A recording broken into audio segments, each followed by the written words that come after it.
Hello everyone, this is एसोस्टिक and you are watching college guide. आज की इस वीडियो में बात करने वाले हैं टीपीएस कॉलेज के बारे में।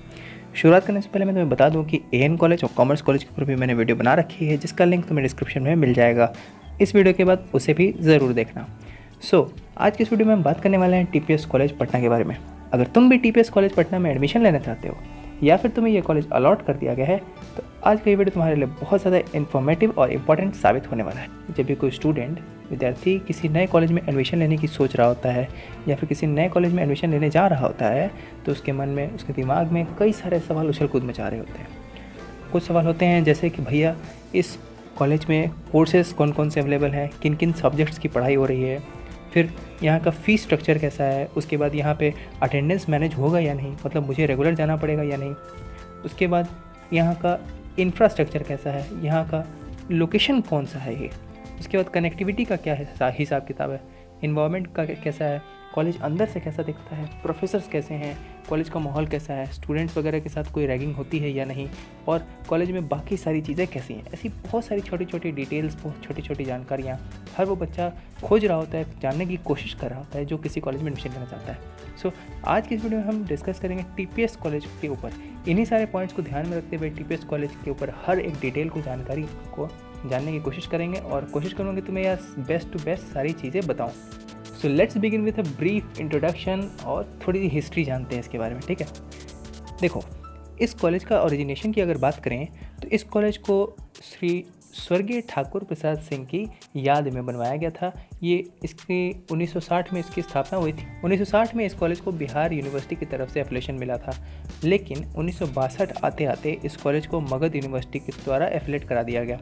1962 में जब ये कॉलेज मगध यूनिवर्सिटी के साथ जुड़ा था तब ये एक एफिलेट कॉलेज था, लेकिन 1977 आते आते मगध यूनिवर्सिटी का एक कॉन्स्टिट्यूएंट कॉलेज ये बन गया। और वर्तमान की बात करें तो 2018 से लेकर के ये कॉलेज अभी तक पाटलिपुत्र यूनिवर्सिटी का एक अभिन्न हिस्सा बना हुआ है। इस कॉलेज की यात्रा शुरू हुई थी डॉक्टर के.पी. सिन्हा के रूप में प्रथम प्रिंसिपल के साथ। उनकी छत्र छाया में कॉलेज ने बहुत ज़्यादा तरक्की की, कई नए कोर्सेज आए, इस कॉलेज में पढ़ाई का माहौल बदला, कॉलेज का इंफ्रास्ट्रक्चर में सुधार हुआ, कॉलेज के टीचर में नया उत्साह आया, बच्चों में नया उत्साह आया, सभी लोग जोश और खरोश के साथ आगे बढ़ने के लिए दिन रात मेहनत करने लगे और कॉलेज आज जहां है वहां तक पहुंचा। इनके अलावा भी कई सारे प्रिंसिपल्स, कई सारे टीचर्स, कई सारे स्टाफ का बहुत बड़ा योगदान रहा इस कॉलेज को जहां ये था वहां से आज की स्थिति में लाने में। शुरुआत जब इस कॉलेज की हुई थी तब ये इतने अच्छे कॉलेज की गिनती में नहीं आता था, लेकिन 1987 में पटना के अंदर एक अच्छा कॉलेज की गिनती में आने लगा। वर्तमान की बात करें तो डॉक्टर उपेंद्र प्रसाद सिंह इसके अभी प्रिंसिपल हैं और उनके अंडर ये कॉलेज काफ़ी तरक्की कर रहा है। नैक की तरफ से इस कॉलेज को ग्रेड बी मिला है, यानी 2.57 की रैंकिंग मिली है आउट ऑफ 4 में से। ये कॉलेज एक अर्बन कैटेगरी का कॉलेज है और को एजुकेशन को बढ़ावा देता है। चलो, ये तो हो गई हिस्ट्री और थोड़ा बहुत इंट्रोडक्शन। अब बात करते हैं यहाँ पे कोर्सेज़ के बारे में। देखो, कोई भी बच्चा ज़रूर ये सोचता है, सबसे पहले दिमाग में उसके यही आता है कि भैया इस कॉलेज में आखिर कौन कौन से सब्जेक्ट्स हैं और क्या क्या कोर्सेज़ की पढ़ाई हो रही है। कोर्सेज़ की बात करें तो यार तुम यहाँ पे सीनियर सेकेंडरी, बैचलर्स, मास्टर्स और वोकेशनल कोर्सेज़ जैसे 3-4 तरह के कोर्सेज़ परस्यू कर सकते हो। और अगर सब्जेक्ट्स की बात करें तो देखो, साइंस में तो जो बेसिक सब्जेक्ट्स होते हैं जैसे मैथमेटिक्स, फिज़िक्स, केमिस्ट्री, जूलॉजी और बॉटनी, 5 सब्जेक्ट्स हैं।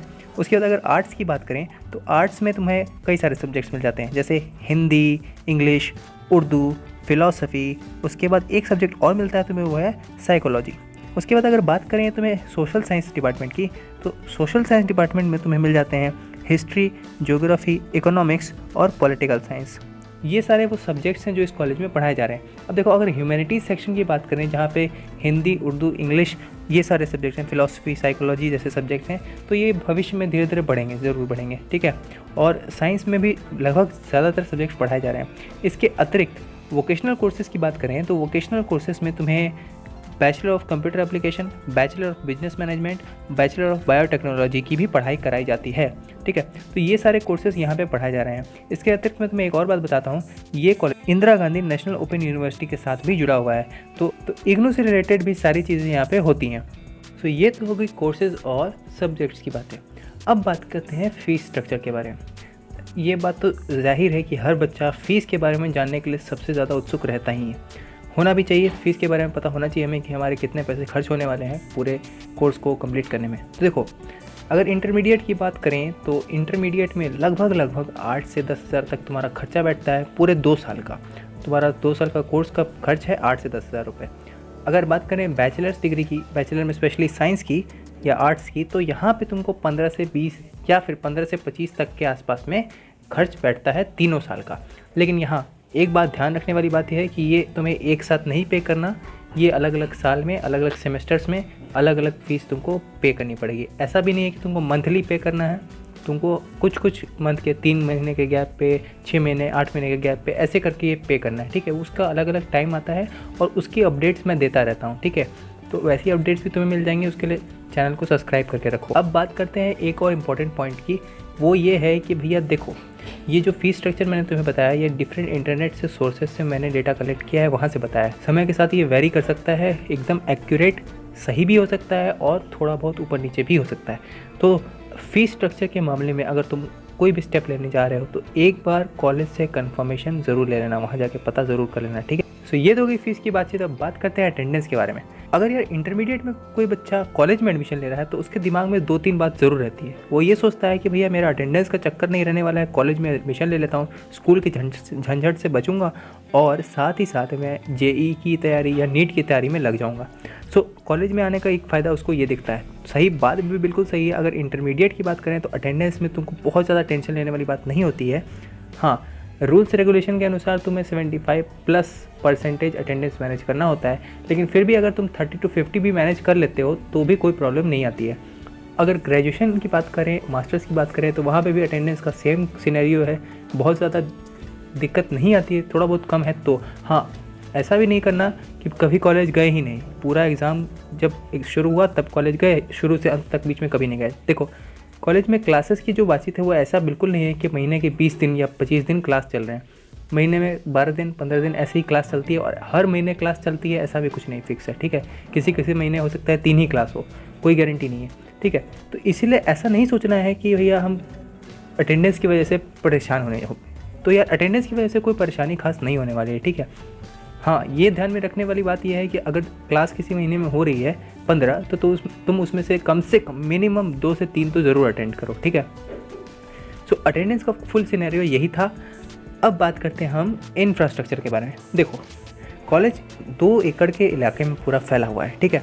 इसमें 2 टीचिंग ब्लॉक्स हैं जो 6000 स्क्वायर मीटर के इलाके में फैले हुए हैं। लगभग इन्हीं 2 टीचिंग ब्लॉक्स में सारी पढ़ाई लिखाई, लाइब्रेरी का काम वगैरह सब कुछ इसी में होता है, ठीक है। इसके अतिरिक्त कॉलेज के पास टेक्निकल ब्लॉक्स भी हैं जहाँ पे सारा ऑफिशियल काम होता है। कॉलेज के पास एक अपना खुद का प्लेग्राउंड एरिया टाइप का इलाका भी है जो अच्छा खासा बड़ा है, और इसी इलाके में तुमको साइड में पार्किंग भी मिल जाती है और एक छोटा सा बास्केटबॉल कोर्ट भी मिल जाता है। ये बास्केटबॉल कोर्ट फ़िलहाल रनिंग है या नहीं इसके ऊपर मेरे पास जानकारी नहीं है, लेकिन हाँ, एक बास्केटबॉल कोर्ट है यहाँ पे। सफिशिएंट नंबर ऑफ क्लासरूम्स हैं कॉलेज के पास, लेक्चर थिएटर्स हैं, लेबोरेटरी हॉल्स हैं, रीडिंग रूम्स हैं, कॉन्फ्रेंस हॉल्स है, वेल फर्निश्ड इक्विपमेंट्स रखे हुए हैं लैब्स में, और स्पोर्ट्स एक्टिविटी वगैरह के लिए एक छोटा सा प्लेग्राउंड टाइप का एरिया भी है। अगर लाइब्रेरी की बात करें तो इस कॉलेज में एक सेंट्रल लाइब्रेरी भी है जहाँ पे गर्ल्स, बॉयज़ और टीचर्स सभी के लिए सेपरेट रीडिंग हॉल्स की भी व्यवस्था की गई है। इसके अतिरिक्त कॉलेज में एक बैंक भी है, सेंट्रल बैंक की एक ब्रांच है, और इग्नू का भी बहुत सारा काम यहाँ से होता है। इसके अतिरिक्त अगर तुम कैफेटेरिया की बात करें तो इस कॉलेज में कैफेटेरिया की कोई सुविधा नहीं है, कैफ़े नहीं है, कैंटीन नहीं है। अगर तुम्हारा दिमाग यार स्पोर्ट्स एक्टिविटीज़ या फिर कल्चर फेस्ट इन सब में लगा रहता है तो भी यहाँ पे तुम अपना एडमिशन लेने की सोच सकते हो, क्योंकि इस कॉलेज में स्पोर्ट्स, कल्चरल एक्टिविटीज़ ये सारी चीज़ें भी होती है। एनसीसी वगैरह, देखो एनसीसी एनएसएस में भी लड़के और लड़की दोनों भाग ले सकते हैं। उसके अतिरिक्त यहाँ पे time to time cultural fest करवाए जाते हैं, और उसके साथ साथ ये कॉलेज 6 टाइटल्स ओन करता है। इंटर यूनिवर्सिटी, इंटर कॉलेज जो स्पोर्ट्स ऑर्गेनाइज किए जाते हैं उनमें ये कॉलेज 6 टाइटल्स अभी तक ओन करता है। सो समझ सकते हो कि इस कॉलेज का एक अच्छा खासा इतिहास रहा है स्पोर्ट्स के मामले में भी। और बात करें आगे चलते हुए तो यार बेसिक कम्युनिटीज सभी ब्लॉक्स, सभी बिल्डिंग्स में फुलफिल किए जाते हैं। बहुत अच्छा नहीं कह सकते हम कि ये बहुत ज़्यादा स्वर्णिम या बहुत ज़्यादा चमकता हुआ कॉलेज है, लेकिन हाँ, ये साधारण स्तर पे जिस तरह का इसको नैक की तरफ से ग्रेडिंग मिला हुआ है बी, वो बिल्कुल सेटिस्फाइंग ग्रेड है।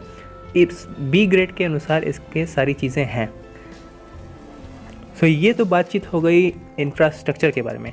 अब हम बात करेंगे लोकेशन के बारे में। ये कॉलेज किस लोकेलिटी में है और कैसा है उस लोकेशन का पूरा सिनेरियो।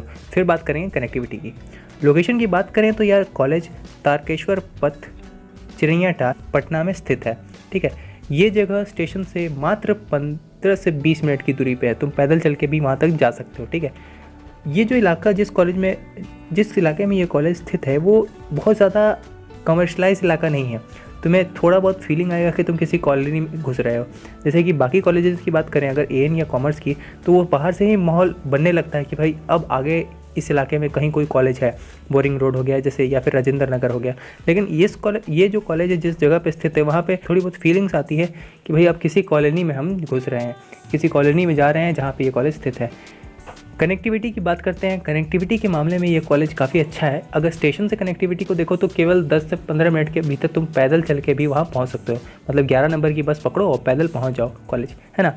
और अगर बस की बात करें तो अगर कहीं दूर से आना है तो तुम अपने प्राइवेट व्हीकल, बस, ऑटो, साइकिल, किसी भी तरह से वहाँ पहुँच सकते हो। कनेक्टिविटी के मामले में ये कॉलेज बहुत अच्छा है। रोड्स वगैरह सब सही हैं क्योंकि ये स्टेशन के काफ़ी नज़दीक है, इसलिए यहाँ पहुँचना आसान है। अब बात करते हैं कॉलेज के इन्वायरमेंट की। देखो कॉलेज का माहौल काफ़ी शांत है, साफ़ सुथरा माहौल का कॉलेज है। पढ़ने लिखने के लिए काफ़ी अच्छा कॉलेज है। अगर साधारण स्तर पर पढ़ाई करनी है तो ये कॉलेज काफ़ी अच्छा है। पढ़ाई लिखाई का माहौल भी काफ़ी अच्छा है।